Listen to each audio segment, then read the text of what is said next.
back to another episode of Gaming on the Fringe. Recently I was watching a stream by Game Boy Guru who was playing Lightning Force on the Genesis and got to see a discussion between him and the Shmup Master on weapons and shmup games. This is a plug, by the way. Go subscribe to those guys. Or else.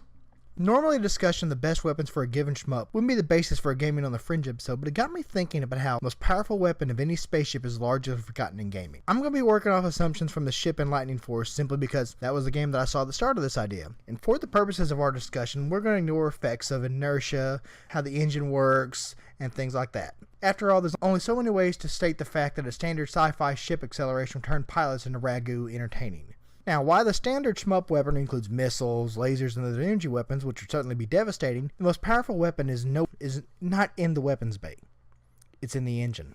I'm going to work off some assumptions for the tonnage of space fighter since I couldn't find that information very easily, and we'll look at a current jet fighter. A fully loaded F-15K could take off at a max weight of 40 tons. Assume that a relativistic drive fighter would weigh a little more, and with weapons and all, would add a little more. Let's say 45 tons for a good round number to work with. What's that? Fine, we'll do this metrically. Just remember there are two kinds of countries.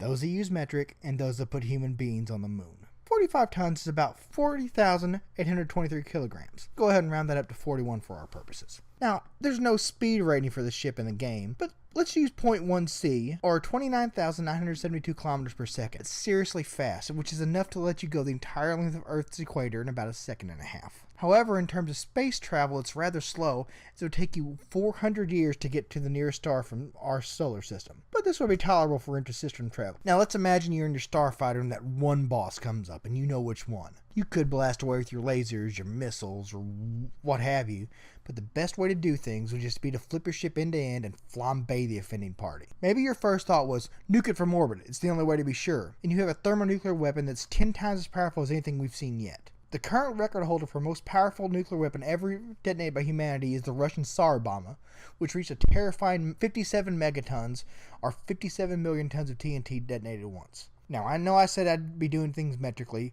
but nuclear weapons are rated in megatons, so that's what I'm going to work from there. Surely, we can go 10 times higher by the time we get to space. So if you used a 570 megaton weapon, it would detonate with a force of just under 2.4 exajoules, or 2.4 quintillion joules. Quintillion is 1 followed by 18 zeros, and a joule is the amount of force it takes to move 1 kilogram 1 meter. Needless to say, it's a lot of force. Problem is, this will be a one-time weapon. Surely there's not a lot of them per ship, so what would happen if you faced a truly strong enemy who could at least handle that explosion for the time it takes to dissipate? Maybe you would need something that's nearly 9 times stronger and is constantly damaging them. The best part is your starfighter already has it. If you use the exhaust of your reaction drive, standard burning engine, you'd have a constantly firing weapon that could be ostensibly throttled up to equal the current nuclear arsenal of Earth directed at one target. I don't need to say that that'd be pretty devastating to the recipient. Let's go back to our fighter. We took an assumption that the ship is about 41,000 kilograms loaded for battle. To accelerate up to our speed of 0.1 C, it would have the total energy of about 18.5 exajoule, or 430 billion tons of TNT detonating constantly. Put in perspective, the nuclear bomb dropped on Hiroshima was roughly 12,000 tons of TNT. And thanks to Newton's law of reaction, though, we would know that the exhaust of the reaction drive is equal to the force the ship is feeling at this acceleration. All that a standard shmup protagonist would have to do to turn any enemy into glowing debris is turn around, hit the go button, and unleash hell. The force here would make all of humanity's previous battles seem like wet farts by comparison. But, however, we could make this worse. So why don't we? Let's assume that this drive is pretty easy to work with, easy to install, and we can use it on smaller things, like maybe a small asteroid that only weighs, let's say, 4,100 kilograms. So you could accelerate them faster, let's say 9 times faster, which would be reasonable because at the tonnage of 45 tons for the ship versus the 5 tons or so for the asteroid, 9 times difference there. Admittedly, accelerating at relativistic rates doesn't work quite this way, but for our purposes, this will be good enough.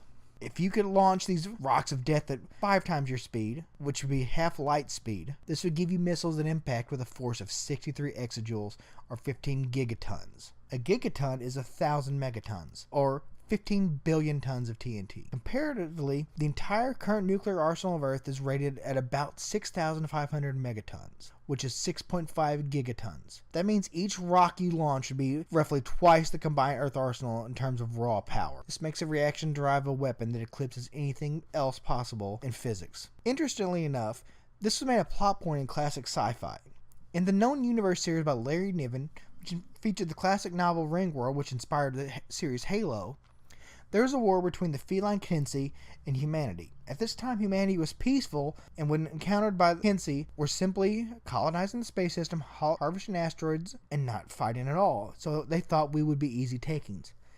However, we had giant lasers to use to accelerate light sails across the solar system and massive reaction drives. When we used those as weapons, they made anything that could be brought forth against our species and could destroy everything brought forth against us. This became known as a Kinsi lesson. To use Niven's own words, can be described as a reaction drive's efficiency as a weapon is in direct proportion to its efficiency as a drive. Hope you enjoyed this little side about classic shmup tropes and maybe even learned something. As always, if you have comments or questions, leave them below or find me on Twitter at I Think I Broke It. Thanks for watching.